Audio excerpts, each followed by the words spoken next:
Salut à tous, vous êtes bien à l'Aliane, la boutique de jeux de société de Colmar pour cette nouvelle vidéo news de février.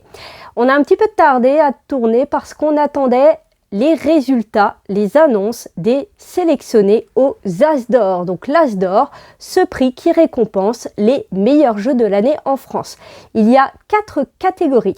Dans la catégorie enfant, il y a en sélectionné Maurice le Dodo, le Puzzle Aventure de Gameflow et il y a également Super Miaou, un petit jeu d'initiation au deck building qu'on avait présenté cet été dans une vidéo news. Dans la catégorie initié, ces jeux bien stratégiques mais pas non plus avec des règles insurmontables, il y a le petit Faraway dont on va vous parler dans la suite de cette vidéo news. Il y a également Cat in the Box, un jeu de pli assez particulier qui est malheureusement en rupture, qui reviendra courant mars si tout va bien. Il y a Ayla et l'éclat de la montagne, un jeu narratif malheureusement en rupture. Dans la catégorie As d'or expert, il y a Château Blanc, qui était coup de cœur pour le mois de décembre et qu'on espère vraiment voir gagner le prix. Et il y a également Famiglia, un gros jeu asymétrique 2 contre 2 de chez Super Meeple.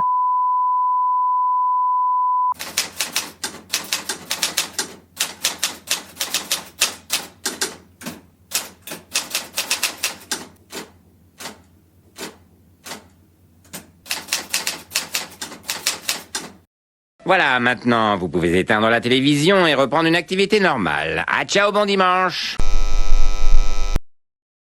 Et dans la catégorie familiale, l'As d'or, le jeu de l'année. Souvenez-vous, l'année dernière, c'était Acropolis qui avait remporté le prix. Il y a Sur les traces de Darwin qui est très chouette, qu'on vous présentera aussi tout à l'heure. C'est un jeu qui a super bien fonctionné en animation cet été chez nous, qui s'est d'ailleurs hissé dans le top 10 des ventes de l'année dernière. Il y a aussi Perfect Words et Trio, qu'on vous a tous les deux mis en vidéo news courant de l'année dernière, donc n'hésitez pas à aller regarder les anciennes vidéo news pour avoir plus d'infos sur ces jeux. Prochainement, une petite annonce d'événement, on va enfin faire notre premier tournoi de l'Orcana, le jeu de cartes à collectionner Disney. Donc le samedi 24 février à 13h30 pour la sortie du set numéro 3, les terres d'encre, on vous propose un petit tournoi en mode amical, bon enfant. Vous pouvez emmener vos petites cartes aussi pour faire des échanges. Il y a 8 places et c'est un format où vous allez acheter un deck du set 3 et directement jouer avec. Donc n'ayez pas peur, comme dit, c'est un tournoi amical. Il y aura des petites récompenses pour tous les joueurs. Inscrivez-vous au plus vite. Le mois de janvier a été plutôt calme en nouveautés. Il y a eu quelques trucs sympathiques.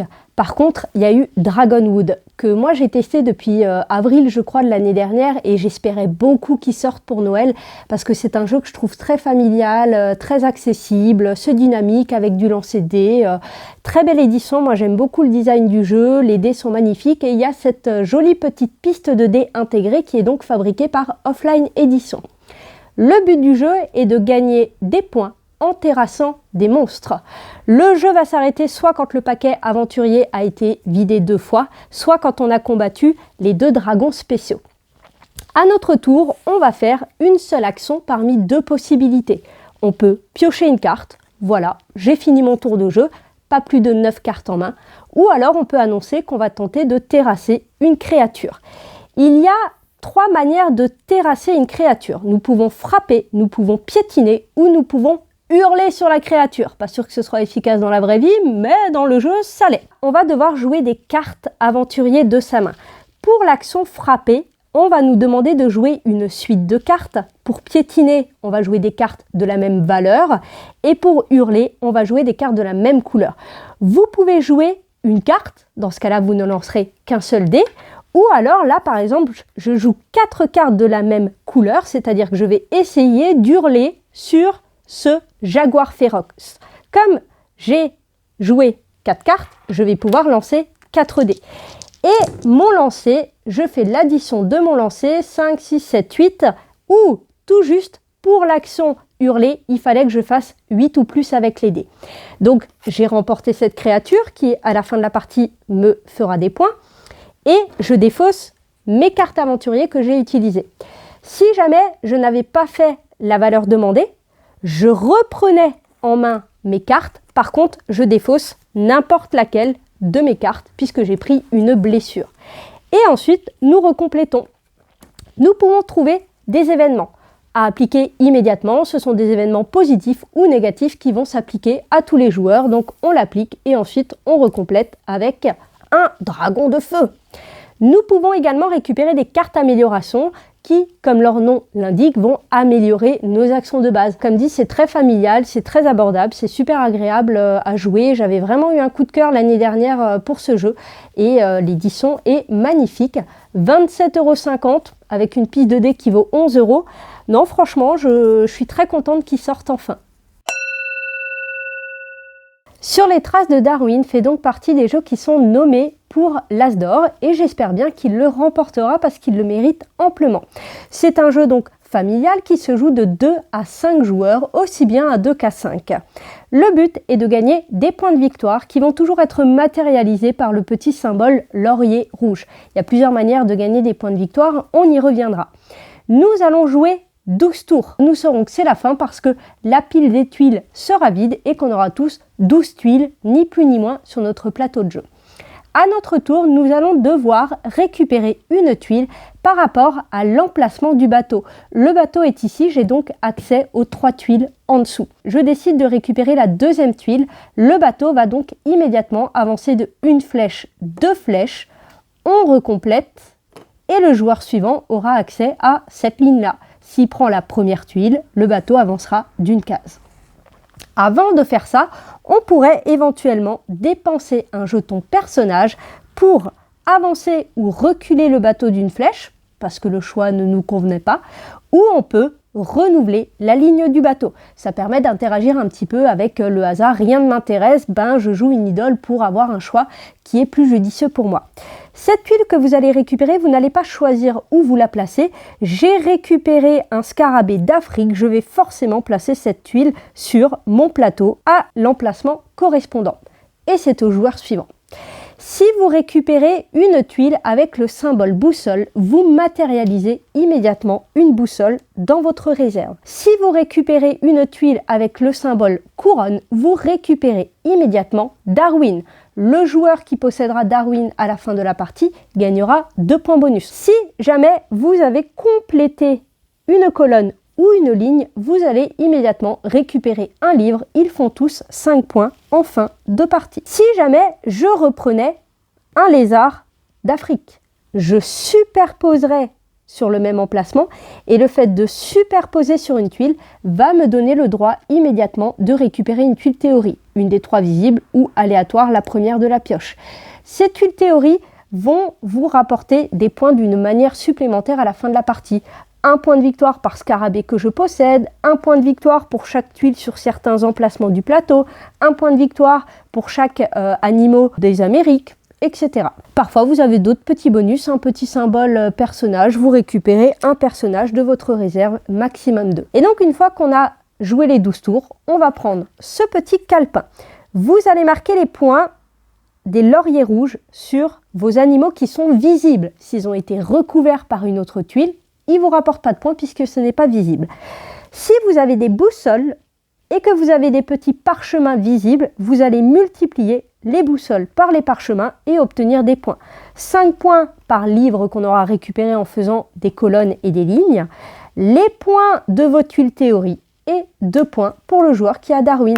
C'est très efficace, c'est super bien illustré. Vous avez à l'intérieur, en plus du livret de règles, un appendice qui va vous parler de tous les animaux que vous allez pouvoir récupérer, les personnages. Et cette année, on attend la suite. Donc un stand-alone, ce ne sera pas une extension, ce sera une nouvelle boîte sur les traces de Marie Curie. Et là, on a super hâte de voir ce que ça va donner. Faraway fait partie des jeux qui sont nommés pour les As d'or initiés. Pourquoi initiés? Parce qu'en soi, c'est un jeu qui est expliqué en 5 bonnes minutes à des joueurs, mais c'est vachement casse-tête si tu veux faire des points. C'est assez particulier comme mécanique parce qu'en fait, on va scorer dans l'ordre inverse de ce qu'on a construit tout au long de la partie. Il est testable sur Board Game Arena si jamais. Moi, il m'a fallu au moins 3 parties pour commencer à faire des points. Donc effectivement, il va bien dans la catégorie initiée. Il se joue de 2 à 6. C'est déjà très sympa à 2. Et même à 6, c'est assez dynamique. C'est le genre de jeu qui dure une petite demi-heure à peu près la partie.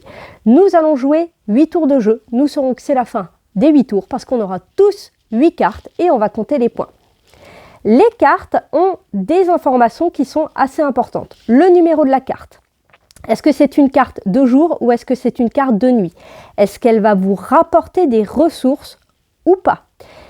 Comment elle va vous rapporter des points et qu'est-ce qu'il faudra comme ressources pour pouvoir activer la carte? Et enfin, la couleur a également une importance. Lors d'un tour, nous allons tous sélectionner face cachée une carte. Une fois que tout le monde a sélectionné, nous allons retourner la carte. La première carte que vous jouez va être jouée en premier. La deuxième carte que vous jouerez va être jouée en deuxième. On ne choisit pas l'ordre des cartes. 1, 2, 3, 4, etc. Le numéro de la carte est important, je vous le disais, parce que le joueur qui a joué la plus petite carte va jouer en premier. Quand il va jouer, si jamais la carte qu'il a posée, ça ne peut pas arriver pour la première, mais si jamais la carte qu'il a jouée est d'une valeur supérieure à la précédente, il va pouvoir piocher un sanctuaire, plus un sanctuaire par icône indice que vous auriez dans votre zone de jeu. Donc là, j'en ai un, donc une carte de base, plus un. Je regarde ces sanctuaires, j'en garde un et je défausse l'autre. Après avoir éventuellement récupéré un sanctuaire, eh bien comme j'étais la première personne à jouer, j'ai joué le numéro le plus bas, je vais être la première à récupérer une carte. Puis le deuxième joueur va donc éventuellement piocher des sanctuaires s'il a joué une valeur plus haute que la précédente. Il va prendre une des cartes restantes. Nouveau tour de jeu, la carte restante est défaussée, on recomplète 3 cartes. Alors si on joue à 6 joueurs, eh ben, il y a 7 cartes au choix. Et on va comme ça jouer 8 cartes. Pour compter les points, on va retourner toutes nos cartes et nous avons un petit calepin qui va nous dire, eh ben, on va commencer par la première carte. La première carte qui est en fait la 8e que j'ai jouée. Je vais la retourner. Celle-là me rapporte 3 points par icône pierre que j'ai visible dans ma zone de jeu, mais pour l'instant j'ai rien visible. Et de toute façon, je ne pouvais l'activer que si j'avais, visible dans ma zone de jeu, une tête et 2 ananas. Donc déjà, souvent la 8e, c'est pas évident qu'elle rapporte des points. Puis je retourne la suivante qui me demande d'avoir un ananas et une tête. Les sanctuaires vous rapportent parfois des ressources, ça peut être bien pratique. C'est assez inversé comme manière de procéder parce qu'en fait, tout au long de la partie, vous jouez des cartes en se disant les futures cartes que je vais devoir poser, il faudra qu'elles me permettent de l'activer au moment où je retourne la carte. La manière de gagner des points, il y en a plein. Vous avez des points pour chaque icône que vous avez visible, des points pour chaque type de couleur que vous avez visible, sachant que les sanctuaires comptent. Vous pouvez avoir des points bruts, juste 13 points si tu as réussi à avoir les ressources. En soi, vous avez toutes les règles. Marquer des points, après ça, c'est une autre histoire. Dernière petite information, il vous reste encore quelques jours pour profiter de nos soldes monstrueux sur toute une sélection de jeux de société, de puzzles, de jeux de rôle et de jeux de cartes à collectionner. Donc jusqu'au mardi 6 janvier, le soir. Et le même jour, on commencera avec une offre Asmodée, avec 1 à 50%, le moins cher des deux, sur une sélection de dingue, de jeux d'ambiance. Il y a Just One, Modi Modi, il y a Jungle Speed, enfin 11 jeux énormes. Sur cette belle annonce de l'offre Asmodée, on vous dit à très bientôt en boutique. Salut, salut!